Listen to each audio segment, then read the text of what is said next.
Left off in chapter 14 of Shmuel Aleph, 1 Samuel, and we were in the part where there were war against the Philistines, and I remind you with the maps of what was going on. As we saw, oops, let's just get that map up again. Okay. Okay. Technology. Can't live with it, can't live without it, as they say. Let's get this out of the way. All right. So we had this map last time of the Philistines being based over here at Michmash, and Shaul and Yonatan had their men in Gibeah and Geva, sound similar. These are valleys known as the Givat Benjamin, the valleys of Benjamin, and they were a bit of distance from Gilgal, and they were at war. When we finished last week's class, to refresh your memory, Jonathan had assassinated the governor of the Philistines in this region of Gibeah. The Philistines had mounted an army to really destroy the Israelites. Many of the Israelites fled. Some fled completely out of the country. Others hid under rocks and tunnels and in anywhere they could hide. And they were lacking in weapons. Only Saul and his son Jonathan had spears and swords, and everyone else was fighting with slingshots and whatever. But Yonatan, Jonathan, and his arms bearer, his noseh kelav, launched a secret midnight attack in which they killed 20 of the Philistines who just weren't ready for it. They didn't see it coming. And when word came out that 2 of the Israelites had killed 20, the Philistines went into chaos and panic and just in all kinds of directions. Saul was able, from a mountain range, he had people, scouts, who saw what was going on. Even though he was in the valley, there was a mountain. A valley implies there's a mountain range around it. So he had some men in the mountain range, and they saw the Philistines in chaos. So Saul attacked and destroyed them. And that's where we left off. He ended up going, just to use this other map, he and his men went from Givon and those locations where Jonathan killed the Philistine governor up to Michmash, and they drove the Philistines all over the place. They started to flee.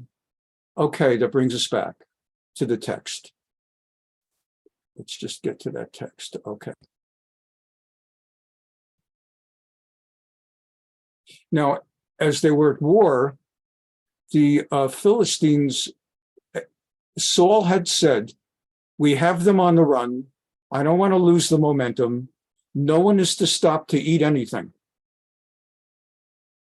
Verse 24 of chapter 14 in 1 Shmuel Aleph. He said, Ish Yisrael nigas bayomahu, vayoel Shaul et ha'am lemor, and Saul basically put a curse. He put a strict statement on them. Arur ha'ish asher yochal lechem ad ha'erev, a curse on anyone who eats bread before nighttime, until we have completely finished destroying the enemy. V'nikamti me oivai, so that I can be avenged my enemies, the Philistines.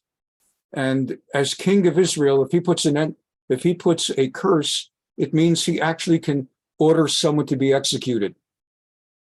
V'lo ta'am kol ha'am lachem. So no one ate a thing all day, and even while starving, they continued fighting. V'chol ha'aretz bayar, v'idvash al pnei hasadeh. And as they pursued the Philistines, they pursued them through a forest where there was honey, but no one dared touch it. Ve'ein mesig yado el piv ki arei ha'am et hashvuah.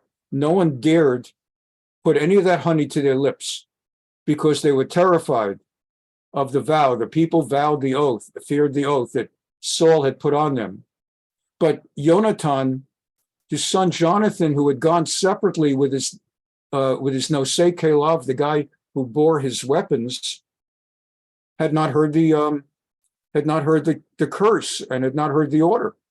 V'hashpia avi b'ra'am. V'hashlach titzei amatesh b'yado v'etpaloto b'yarat hadvash. So as he then rejoined the rest of the camp, as they together were pursuing the Philistines, he took his staff and he dipped it in the honey and he tasted it. Vayashev yado al piv v'ta'orna einav. And as he took some honey, as everyone else, they were starving, suddenly, like it says, his eyes lit up, or is the Hebrew word for light. His eyes brightened. If you've ever gone through like a fast on Yom Kippur, right after the fast at Yom Kippur, at the very end, they blow the shofar, and then they take out cookies or something. It's nothing great. It's cookies you normally would snub your nose at. But man, after 25 hours of no water and of no food, a cookie is like heaven, paradise, and people light up from a single cookie. If it's a famous Amos, all the better. And so they really start getting really excited. A cookie, unbelievable. So the people did not taste any, but he did. And suddenly, as he does that, Vayan ish meha'am vayomer. Some of the people, one of the people, said to him, don't you know, your father superimposed an oath on the whole nation. I mean, like, he's going to, God knows what he's going to do to anybody who eats anything. He made that clear via afa'am. So everybody's like exhausted and starving and weak, but none of us touched anything. Vayomer Yonatan acharavi to Arutz. Yonatan says, my dad did wrong. He really caused unnecessary aggravation. Re'unaki aruenai, take a look.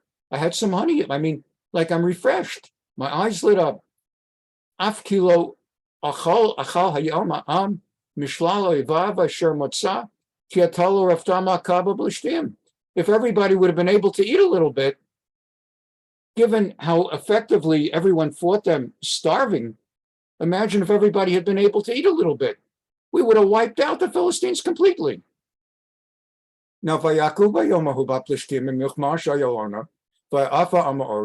indeed, as verse 31 says, the nation had a tremendous victory against the Philistines, drove them in hasty retreat from Michmash towards Ayalon.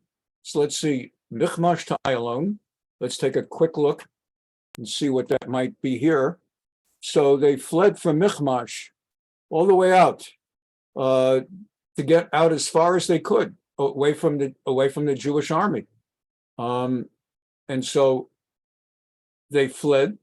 They were wiped out, but they were starving. So vayat ha'am el shalal v'kachtzonu v'karvne v'karv yeshchatu. So finally, at the end of the meal, and we finished this last week, they started to eat meat. They finally started to eat, etc. Verse 36. Vayomer Shaul nirda achrei plishtim laila v'navos vahem ad or haboker. So Saul said, let's have another attack now. Whatever the Philistines who fled and survived, they've now set up night camp, trying to catch some sleep and regroup. Let's surprise them with a midnight attack and attack them all night into the morning.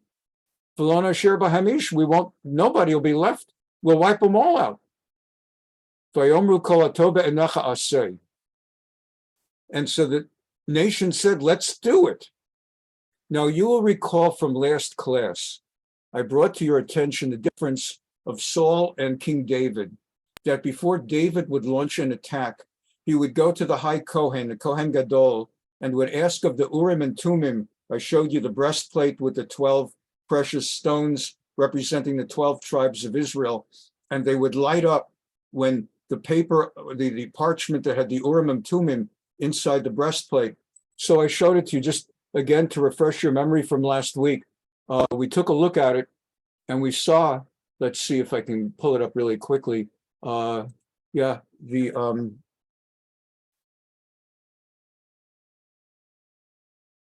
breastplate. which is the Choshen.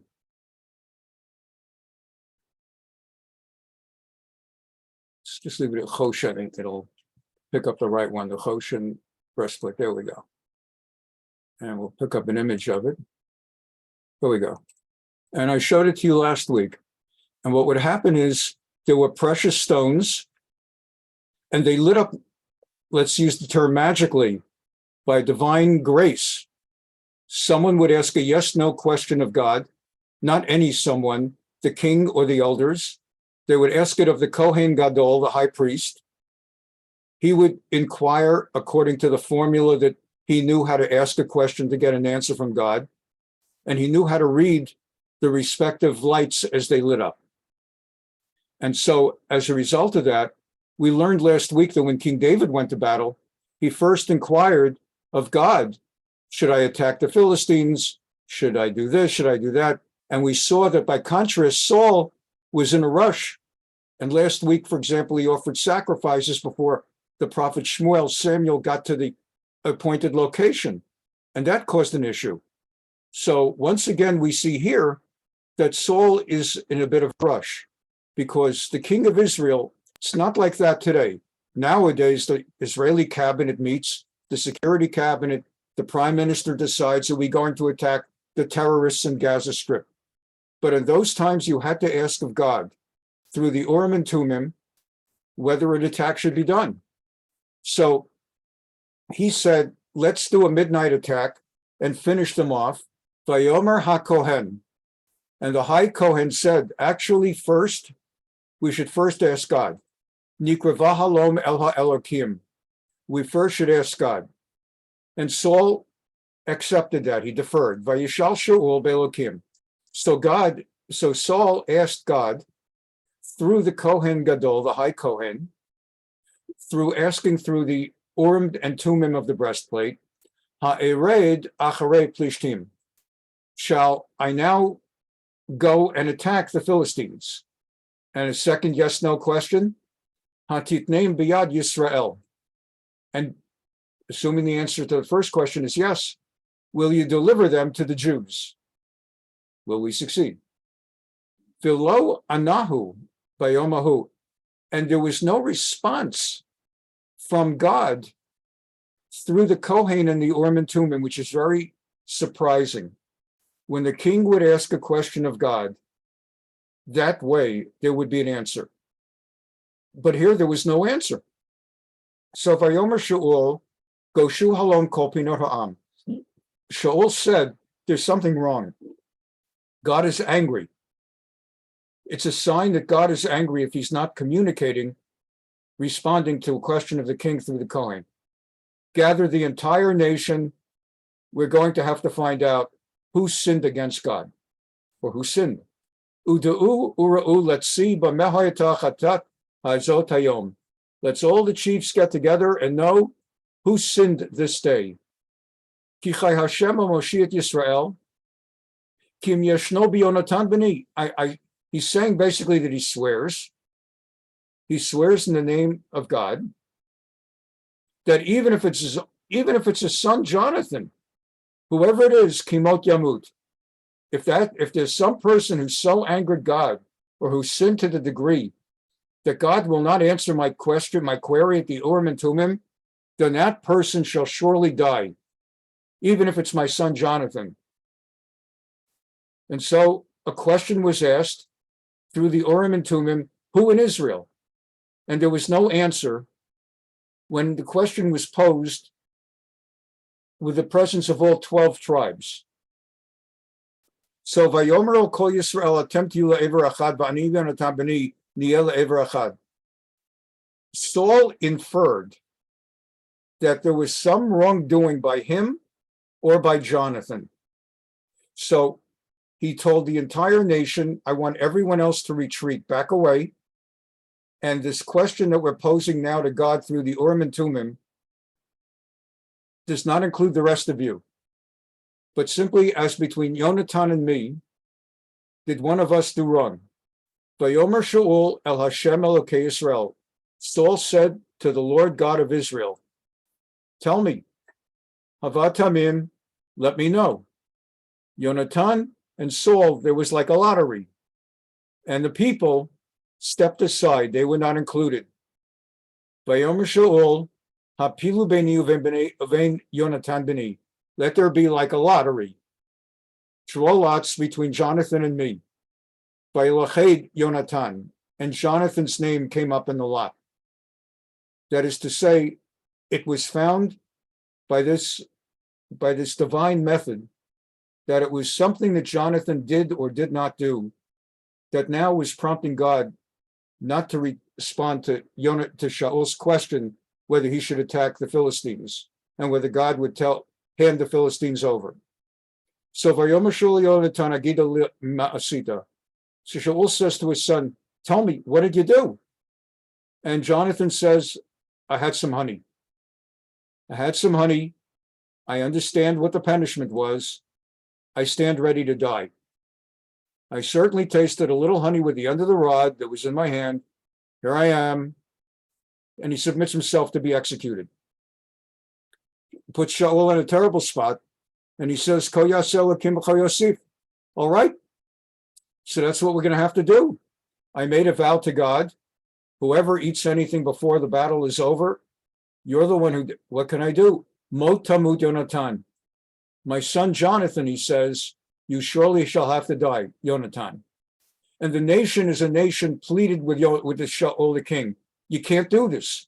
Vayomer ha'amal Shaul. The nation pleaded to King Saul. HaYonatan yamut asher asah Yeshua gedolah zop Yisrael. How can you kill Jonathan? Forget the fact that he's your son. Forget about that. He is the one who led us to salvation today against the Philistines. It was he and his bearer of arms who in the middle of the night made that attack last night, killing out the 20 guys and drove the Philistines into chaos, and he led us in battle. Without him, we all would have got Chalila, Chaya Shemim, Yipol Mesarat Rosho, Arutz. God forbid that even a single hair of his head should fall. Ki im Elokim asayam hazeh. He actually fought side by side with God. Vayafdua Amet Yonatan v'lomet. And because of this national appeal, the nation effectively rescued Yonatan, that he was not executed.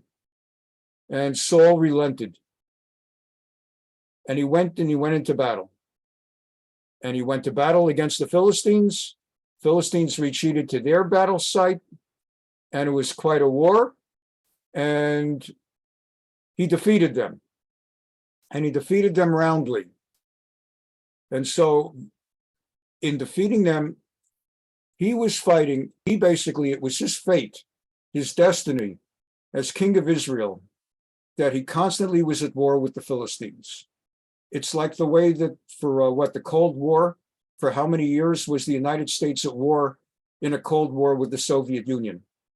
Right after World War II, when Stalin, right after peace and the end of World War II, a Cold War began with Stalin and Khrushchev, went on to Brezhnev, and until the fall of the Berlin Wall and the fall of communism under was it Kosygin? I'm trying to remember. Gorbachev, until finally under Gorbachev. So what was that? That was about 50 years.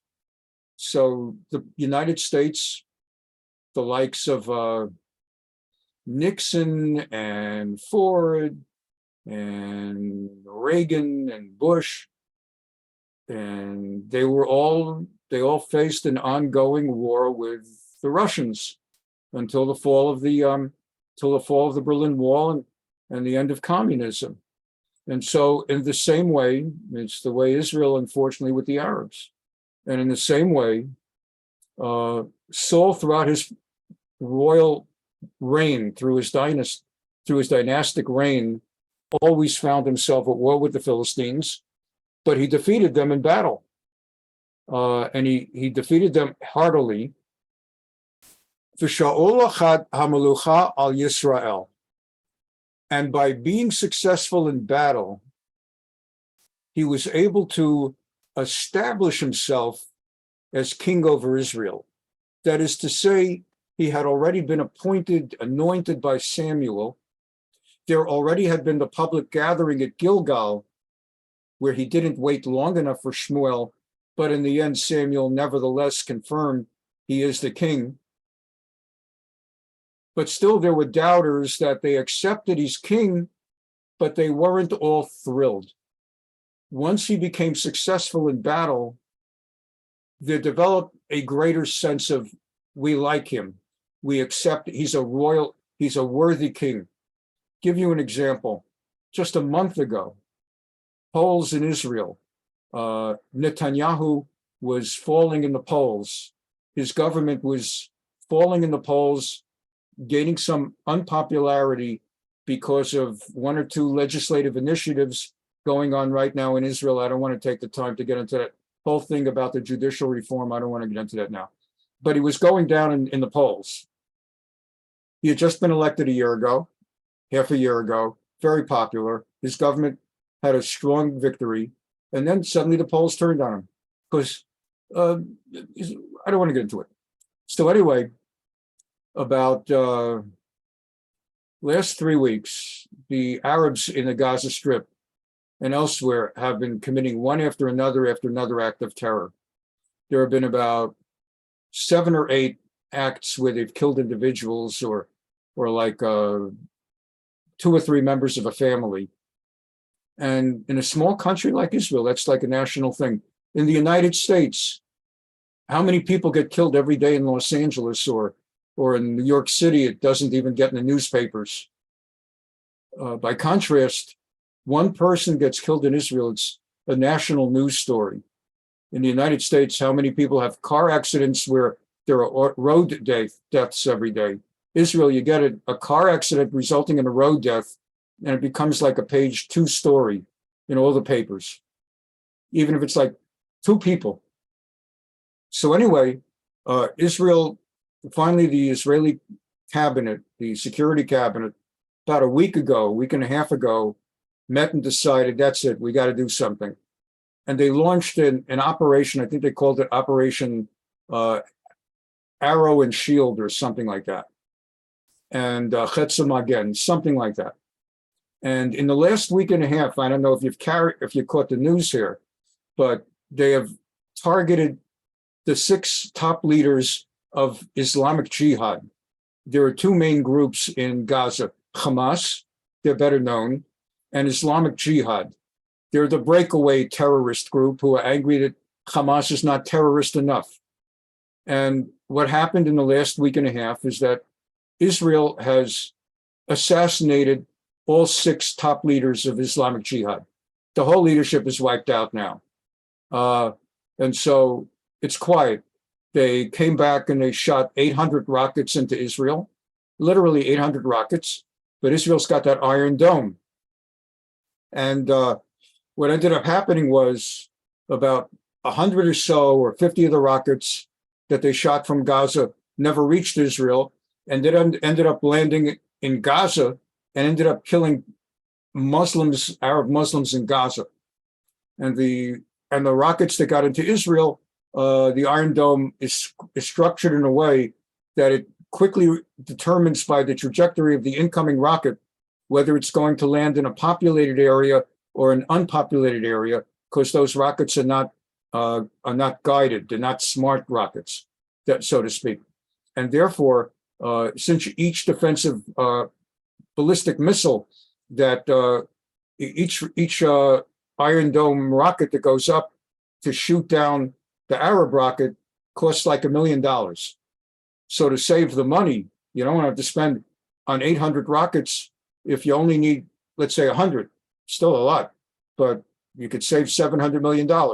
So the computerized system is able to determine when rockets are not going to land anywhere dangerous. And then when they determine this is a rocket going towards a population area, it automatically shoots a rocket in the sky and knocks out the Arab rocket. And that's what's been going on for the past week and a half.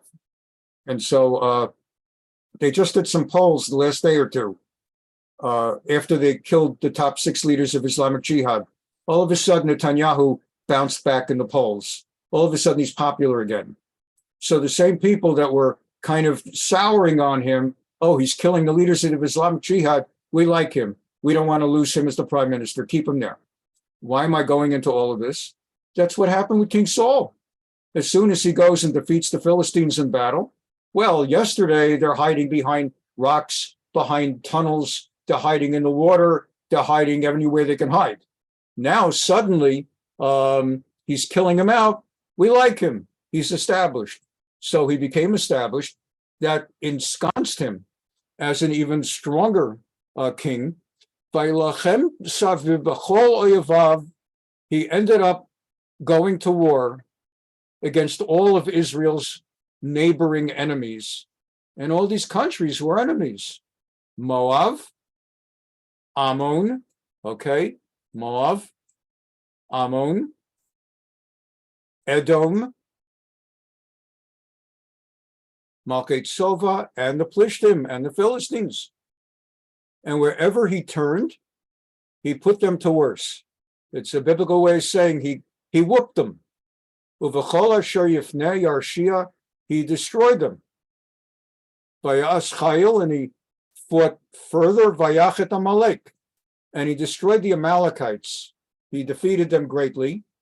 Vayatzel et Yisrael miyad shosehu, and he delivered Israel from the hands of those who would attack.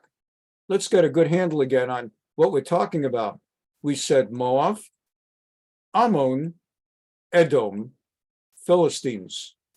Moab, Ammon, Edom, Philistines. Just let's get a good picture here. So here's the map. Take a look at this.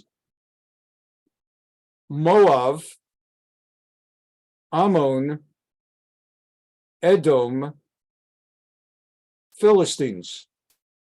It's like modern day Israel, surrounded on all sides by enemies. We in the United States have no idea, really, when we sing God Bless America, that we have no idea how blessed this country is by God, that on the southern border we have Mexico. The biggest problem we have, it's a problem, the immigration issue, the boundary. Won't go into that. But they're an ally or a friend. They're not at war with us. They were in the 1850s in the Battle of Alamo, and we had wars with Mexico back then. But those days are over for now. Likewise in the north, we're a border with Canada. It's almost like one country, slight little differences, and obviously the Canadians prefer to be Canadians, not to be Americans, and we prefer not to be Canadians per se, but we're very, very similar. They're almost like a state of the United States. They even get offended. I heard this from Canadians. They get offended when we refer to ourselves as Americans. You know, if you're sitting in the presence of Canadians and like, where are you from? I'm French, I'm British, I'm an American. They get offended. They're in North America too, or as American as you are. Yeah, but you don't say about the way we say it. You say about. So until you learn how to say about, you know. So anyway, he went to war. Nowadays, Aram is what now is Syria. In those days, it was Aram. Damascus, the capital of Syria, then was the capital of Aram. Phoenicia, today, is Lebanon. Ammon and Moab, today, are the country of Jordan. Indeed, what's the name of the capital of Jordan? Amman. It's from the name of Ammon. Edom, and this is where Egypt would be, Sinai Desert in Egypt, and the Philistines is where the Gaza Strip is. So it's always been this way.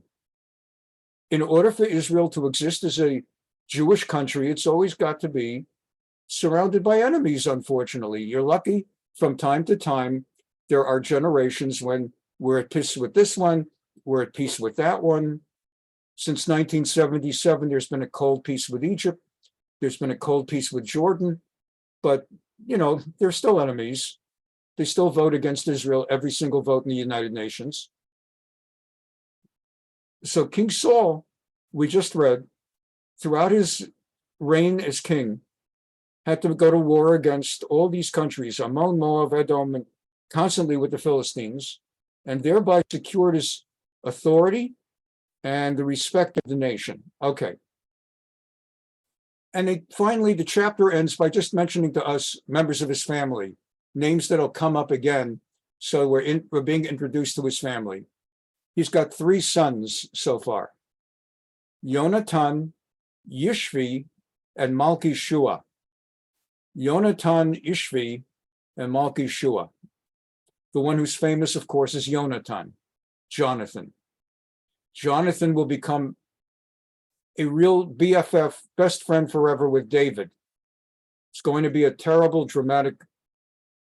it's just a dramatic tragedy that the son of the king of Israel, who would have become the next king, inheriting from his father a dynasty, had his father not lost the dynasty, was destined to be best friends with a person whom God selected next to be the king of Israel, David.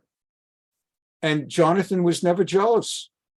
Jonathan understood and accepted it, but his father couldn't accept it, and his father couldn't accept that his own son lacked the ambition to want to see David dead and inherit the throne.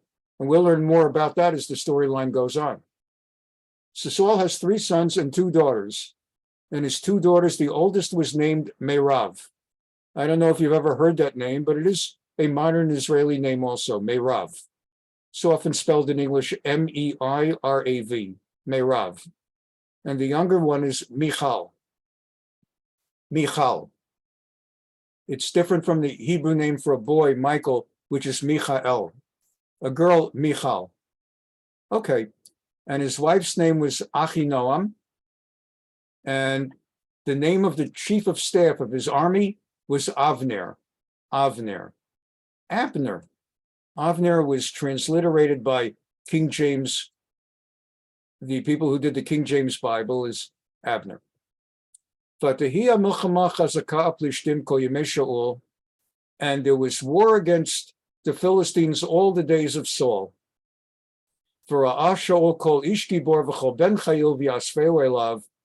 And Saul gathered together and recruited and drafted every strong man in Israel.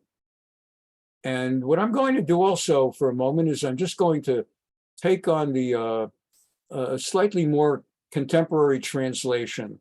This has been a little bit archaic today, and normally they're a little bit less archaic. So let's just go with these, see if they're better. So anyway, as we finish chapter 14 into our planned other chapter of the day, chapter 15, well, let's just see how they did translate. Yeah, Merav and Michal, same anyway. Yeah, Abner, I'm not sure that's any better. Okay, so there was bitter war against the Philistines all the days of Saul. And whenever Saul noticed any strong, able-bodied man or warrior, he would take him into his service. Brings us into chapter 15. And this is a very important turning point chapter in the career of King Saul. Let's get the background of the Amalekites. Let's find it here. In the book of Exodus, Shmot, second book of the Torah, chapter 17. Right after the splitting of the sea, the Red Sea split, the Jews now are back on their journey towards the promised land. They have not yet been punished for anything. They have not sinned, and they're just a couple of weeks away from the promised land. At this point, it's a great moment. As I said just 2 chapters earlier, the sea split. That was chapter 14. So it was only right there that Moses stretched out his hand over the sea, caused the sea to go back by a strong east wind. Children of Israel went in the midst of the sea on the dry ground. The waters were a wall unto them. The Egyptians pursued, and as they got deep into the sea, he took off the chariot walls. Moses stretched forth his hand over the sea. The sea returned to its strength. The Egyptians fled, and the Egyptians drowned in the sea. And the waters returned, covered the chariots, and all the horsemen and all the Pharaoh went in after them into the sea. There remained not just even one of them. So that's the context of how exciting it was and how upbeat the Jews were at that moment. And that's when we encountered for the first time the Amalekites. Here we were celebrating, and we had the hand of God, the 10 plagues, the Exodus, the splitting of the Red Sea, and then came Amalek and fought with Israel. And there was a battle, and this was the battle where Moses assigns Joshua to take soldiers, and they go battle the Amalekites. And he stands on a hilltop. And he stands on the hill with his rod, his staff, the rod that he used that turned into a serpent and that he was used to hit the water to turn the plague of blood, and that he pointed to the sky for the plague of hail. And Moshe went up to this hilltop with his brother Aaron and with Hur. And Hur was his nephew, was Moshe's nephew. And they went to the top of the hill.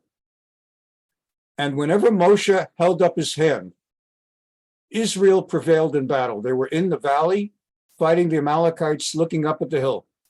And whenever he raised up his arms, they were successful in battle. And when his arms tired and he let down his arms, the Amalekites were starting to prevail, but his arms were tired from keeping them high. So Aaron and Hur took boulders and set one up against each arm so as to prop up his arms. So Aaron and Hur kept up his arms, one on one side, one on the other. His hands were kept steady until sunset. And there was a great battle. And and as a result, with his arms propped up the entire time, Joshua defeated Amalek in battle substantially. And God then issued a decree against the Amalekites. Unique decree.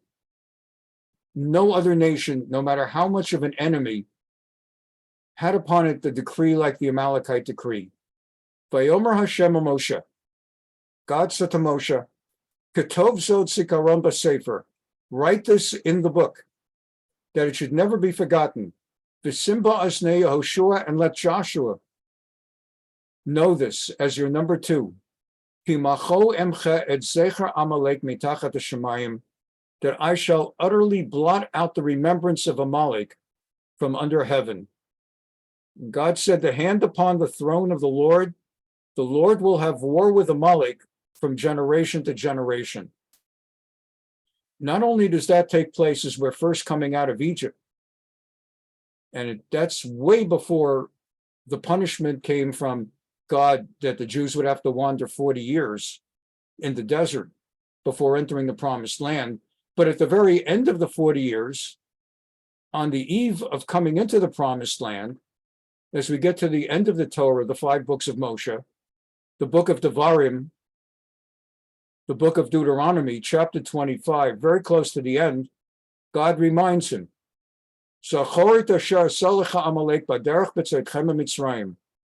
remember what Amalek did as you were coming out of Egypt, how they met you by the way and smote you from the back. They attacked from the back, all the feeble, the women, the little children, the men were in the front. The soldiers were leading the war and were leading the march.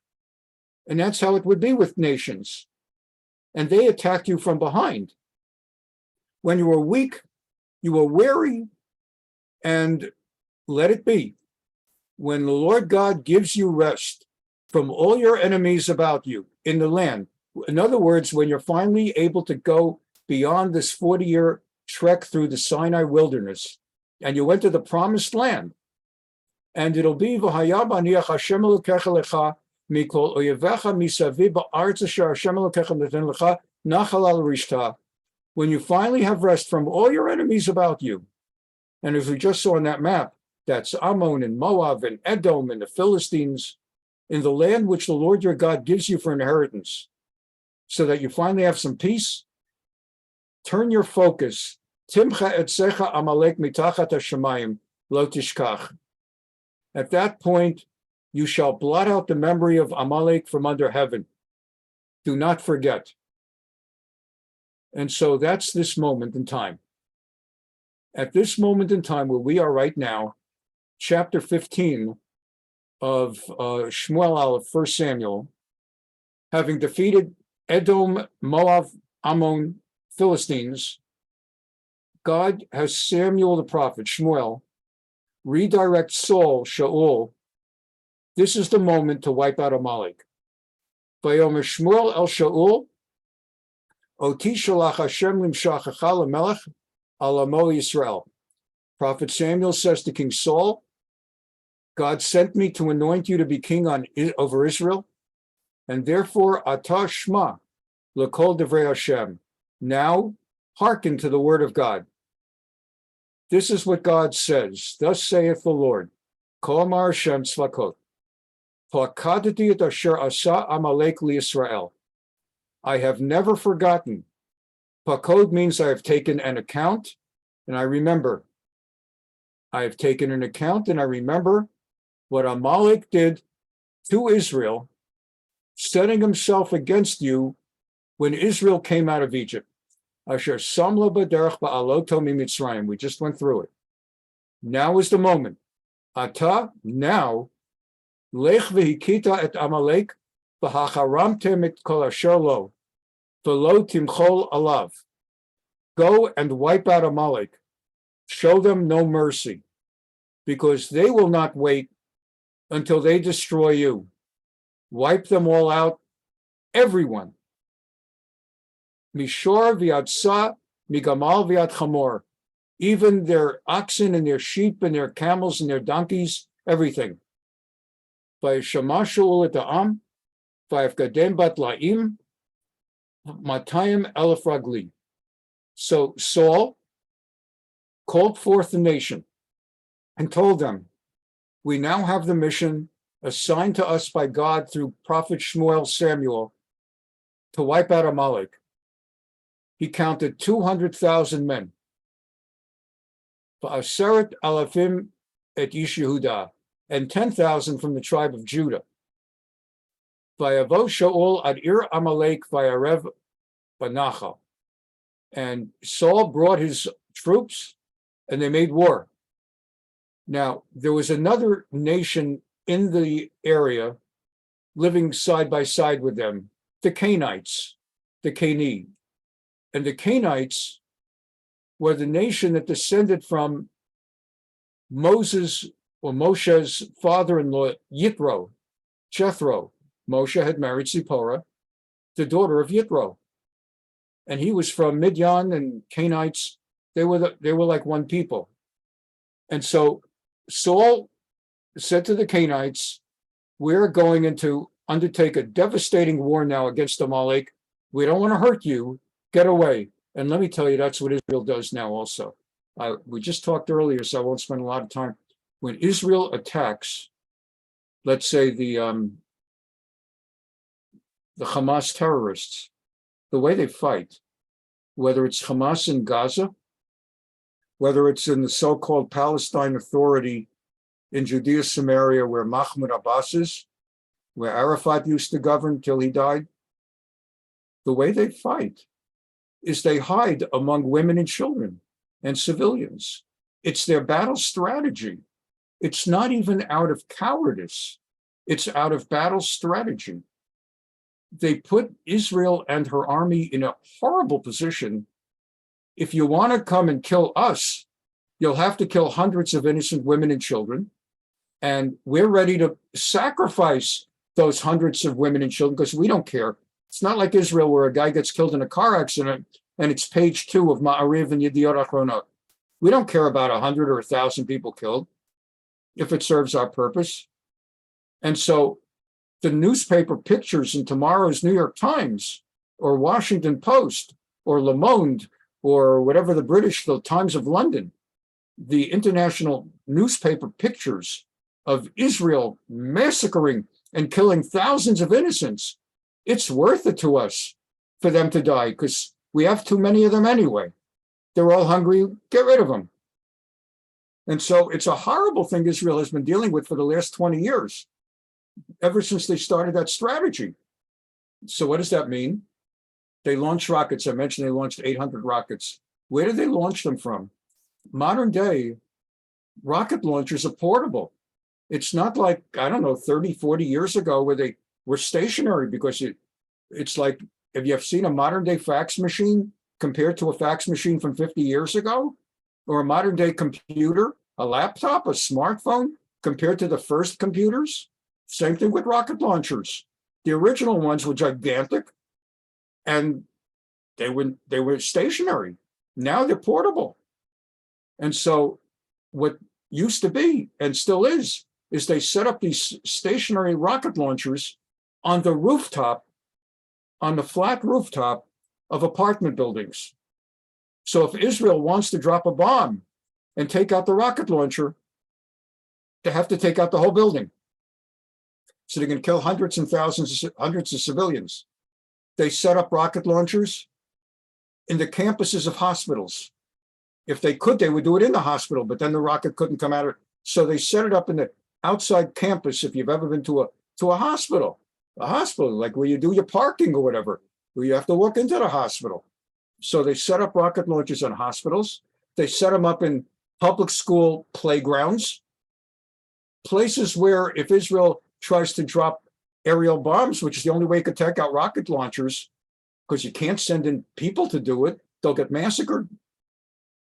It's always been impossible to take out the rocket launchers without having such a strong bomb that you take out part of the hospital or part of the public school.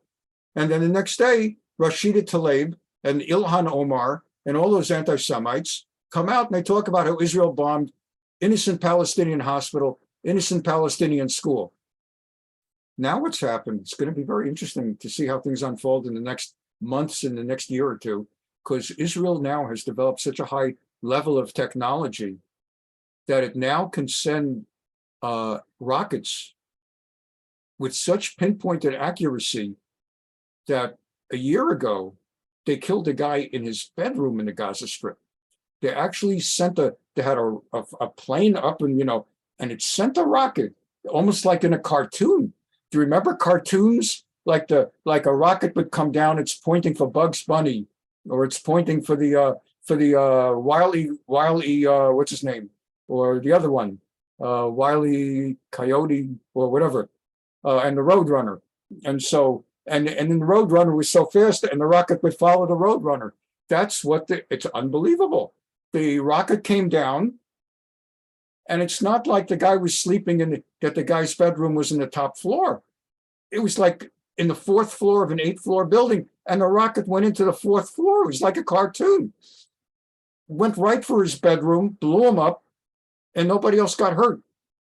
So that's how they just killed 6 guys.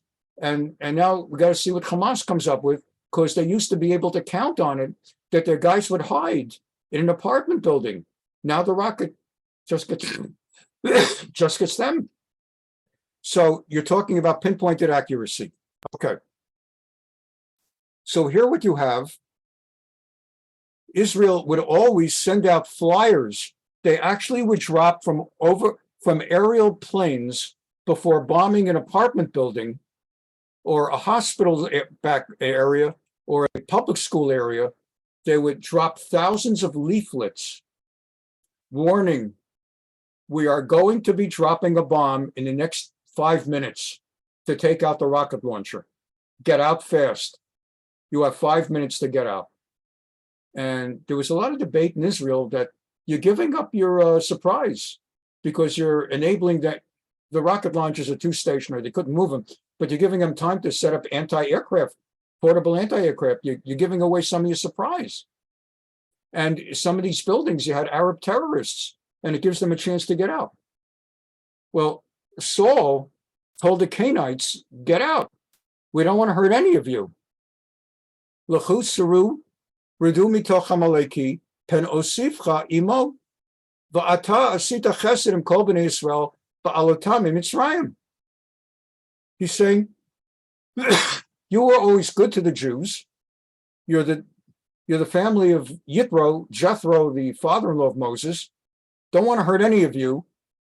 You were so kind to us when we came out of Egypt. So get out. So the Canaanites departed. By the way, Canaanite is different from Canaanite. Hani, Kanaani. Little different. Vayach Shaul et Amalek mechavila bo'achar shur. And Saul smote the Amalekites extraordinarily. He wiped out like 90% of them. And he took their king alive. Vayet poset Agag melech Amalek chai. He took King Agag, he took him alive. And they destroyed everyone else. Vayachmol Shaul v'amal Agag. But the people spared Agag and Amitavat Son v'Abakar v'Hamishnim v'Alakarim v'Alkolatov. They were supposed to eradicate and kill all the sheep and all the cattle. But instead, they did not kill the sheep and cattle, the best ones. They took those to offer as sacrifices. V'lo avu hacharimam, they didn't want to just butcher the best-looking sheep and cattle. They wanted to offer them as sacrifices. And as I said, they spared the king. And God spoke to the prophet Samuel. Then came the word of the Lord to Samuel.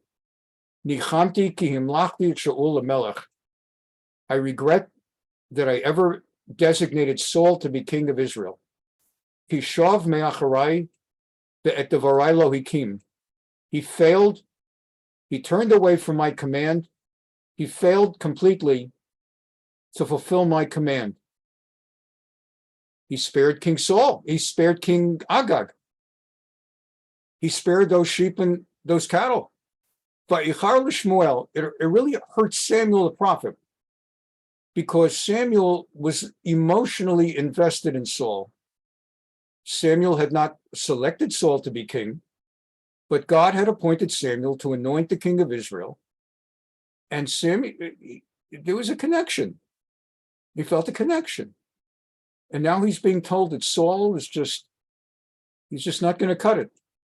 By his Akel Hashem Kol Halayla, Samuel spent all night praying to God to reconsider and consider Saul, keep him as the king. But God did not change his mind. Vayash came Shmuel Likrat Shaul Baboker. Next morning, Samuel adhered to God's command to go to Saul. And as he came, Vayavo Shmuel al Shaul, Vayomer lo Shaul, Baruch Atel Hashem. Oh, Saul was thrilled. Saul was happy. He was thrilled to see him. Hakimoti Davar Hashem, I'm so glad to see you. I have performed the commandment of God. Wiped out the Amalekites, wiped out like almost everything I have. Vayomer Shmuel. Now, I don't know how well you read Hebrew. I know that, of course, Vladimir reads Hebrew very well. I know that Debbie reads Hebrew. Several others of you read Hebrew. Denise, I don't want to go name by name. It's turning into the Academy Awards where you forget to thank one person and then you'll never get a job. You'll never work in this town again. So I'll leave it at that. But the word in Hebrew for what is ma. For grammatical purposes, sometimes it's ma with a kamatz, still pronounced ma. It very rarely, if ever, is with the three dots, the segol, meh. And there's a reason. When Saul says, look how I fulfilled everything I was commanded to do, killing out the Amalekites, their sheep and their cattle, Samuel, knowing God has told him he did not kill out the king or the cattle, and he still got those sheep and those lambs. And Samuel responds to him and says, you killed everybody? Ooh, meh. That's how he said it. Ooh, meh. And what is kol hatzon? And what is the bleating of the sheep? Bleating with a T. What is the bleating of the sheep? Umeh kol hatzon hazeh ba'aznai. What is this maying sound I'm hearing from all the sheep if you killed them all? The kol habakar, and all the moos, all the cattle. Asher anochi shema'ah. Vayomer Shaul, we're wrapping up, by the way, as we get to 8 o'clock. We're in the last few moments. Vayomer Shaul me Amaleki hevium. Shaul says, no problem, no worries. I brought them from the Amalekites. Asher chamala ama mitavat tzon v'bakar.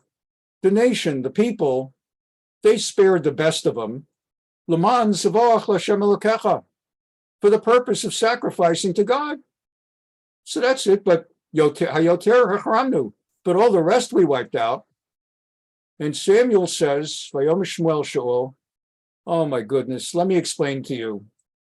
Stay, I will tell you what the Lord said to me last night. Et asher diber Hashem elai halayla. And Samuel says, Hello, im katon ata be'einecha. You may see yourself as a very small, minor, insignificant person from a small family and a small tribe. Who am I? You may see yourself that way. But Rosh Shiftei Yisrael ata. But you happen to be the leader of the Jewish people. Vayimshachacha shamu melech Yisrael. And God anointed you to be the king of his people, Israel. You don't have the right to be humble to that degree and to think that small and lightly of yourself. What do you mean the people decided? You're the king. The people decided to spare the sheep. God sent you on a path. Vayomer, and he said, clear as could be, Lech v'hacharamta et hachataim et Amalek, v'nilchamta bo ad kolotam kulam otam, and go wipe them out until you've wiped them all out. V'lama lo shamata b'kol Hashem, why did you fail to honor God's word? You have left the king alive, you have left sheep alive, you have left cattle alive, and therefore, Fata'as hara b'einei Hashem, you did evil in God's eyes, and this is what God has commanded me to say to you, and we'll continue from that next week. We always leave it a cliffhanger. Always leave it a cliffhanger. That's the deal. Thank you so very, very much for being here. As always, we covered 2 chapters, so we'll finish chapter 15. We'll go into 16 and 17 next week. Thank you so much for being here, and have a great week. Bye-bye.